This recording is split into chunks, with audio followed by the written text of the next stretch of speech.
Christ didn't actually go to heaven when he died. And when he promised the thief on the cross, today you'll be with me in paradise, he didn't mean I'm going to take you to my Father in heaven. What he meant was that they would find paradise that day on the cross. In fact, we know Jesus didn't go to heaven after he died. We know that he went to hell. Because he says, for as Jonah was 3 days and 3 nights in the belly of the beast, so must the Son of Man be 3 days and 3 nights in the heart of the earth. And when Mary tries to cling to him after the resurrection, he says, do not cling to me, for I have not yet ascended to my Father. So what did he mean when he said, today you'll be with me in paradise? Well, he meant that the cross itself would be paradise. This seems like a paradox, it seems like a contradiction, until you realize that this is the exact structure of the Beatitudes. The Beatitudes is how Christ tells believers that they must live in order to be happy. And two of them, and they're all contradictory, they're all paradoxical.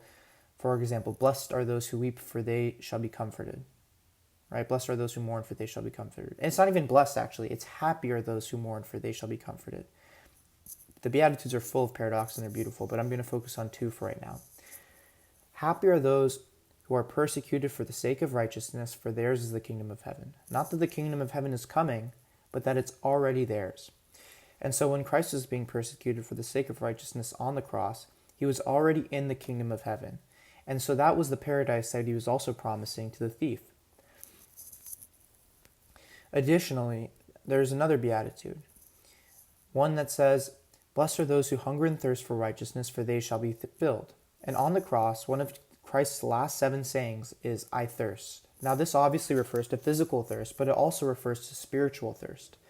He was thirsting for righteousness because he was in the most unjust situation that's ever occurred, an innocent person receiving the maximum punishment. And so he's thirsting for righteousness. So where's the filled part? Where's the filled part? Well, when a Roman soldier sticks a spear into his side, out pours water from his side, which isn't common, but it actually does happen in the case of asphyxiation.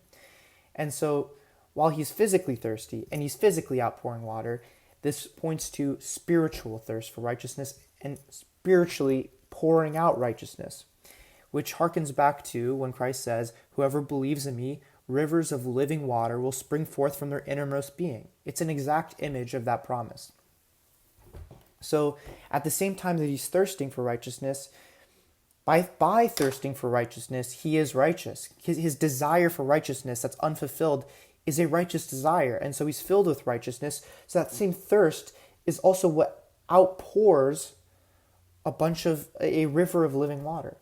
And so it's a beautiful paradox, and it shows you the whole structure of the Beatitudes, which is that the self-emptying also creates the maximum fullness.